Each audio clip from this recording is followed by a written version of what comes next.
మీరు ఎన్నైనా మాట్లాడొచ్చు. ఈరోజు పొద్దున చాలా దగ్గరి మనుషులు కూడా చాలా విచిత్రమైన చాలా బాధ కలిగించే కామెంట్స్ చేశారు.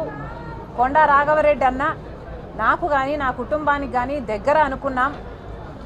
కానీ ఈరోజు ఆయన కూడా నా మీద నేను పాదయాత్ర ఎందుకు చేశాను అన్న దాని మీద ఆయన ఏదో అక్కడ ఉన్నట్టు, ఆయన బావుమరిది అక్కడ సూపరింటెండెంట్ అయినట్టు, ఆయన అంతా విన్నట్టు ఏదేదో చెప్పారు. నేను పాదయాత్ర చేయాలి అని భారతమ్మ అడిగితే నేను పాదయాత్ర నేను చేస్తాను అని నేను అడిగినట్టు చెప్పారు. అన్న కొండా అన్న మీ సూపరింటెండెంట్ చేత వచ్చి ఆయన ఈ మాట చెప్పించగలరా? మీరు మీ దేవుని మీద మీ బిడ్డల మీద ప్రమాణం చేసి జరిగింది ఇది అని ప్రమాణం చేయగలరా మీడియా ముందర? నేను ప్రమాణం చేయగలను జరిగింది అది కాదు అని.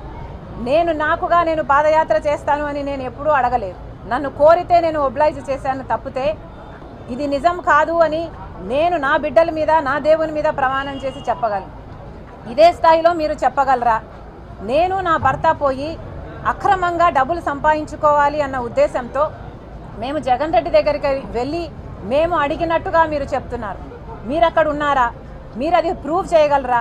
కనీసం నేను విజయవాడకు ఆ ప్రమాణ స్వీకారం రోజు తర్వాత ఒక్కసారి ప్రైవేట్ అఫేర్స్ విషయంగా పోవడం తప్పితే, అది కూడా విజయమ్మ గారితో సహా నా భర్తతో కాదు పోవడం తప్పితే, మొన్న పెళ్లి కార్డు ఇచ్చేంత వరకు నేను ఎప్పుడూ పోలేదు.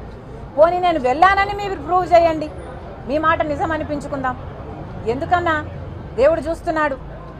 మీరు నిజాలు నిక్కచ్చిగా చెప్పేట్టుకుంటే మీ విలువ పెరుగుతుంది. కానీ ఒక ఆడపిల్ల మీద అబాండాలు ఇలా వేస్తే, రాజశేఖర రెడ్డి బిడ్డ మీద మీరు అబాండాలు వేస్తే ప్రజలు గమనిస్తున్నారు. దయచేసి ఇలాంటివి చేయకండి. నేనుగా నిస్వార్థంగా పాదయాత్ర చేశా. నిస్వార్థంగా జగన్మోహన్ రెడ్డి గారు ముఖ్యమంత్రి కావాలని కోరుకున్నా. ముఖ్యమంత్రి అయినాక నాకు ఈ పని కావాలని కానీ నాకు ఈ పదవి కావాలని కానీ నేను ఏ రోజు కోరిన దాన్ని కాదు. దీనికి సాక్ష్యం మా అమ్మే. ఈ విషయాలన్నీ అమ్మకు తెలుసు. మీకు దమ్ముంటే అమ్మ చేత చెప్పించండి.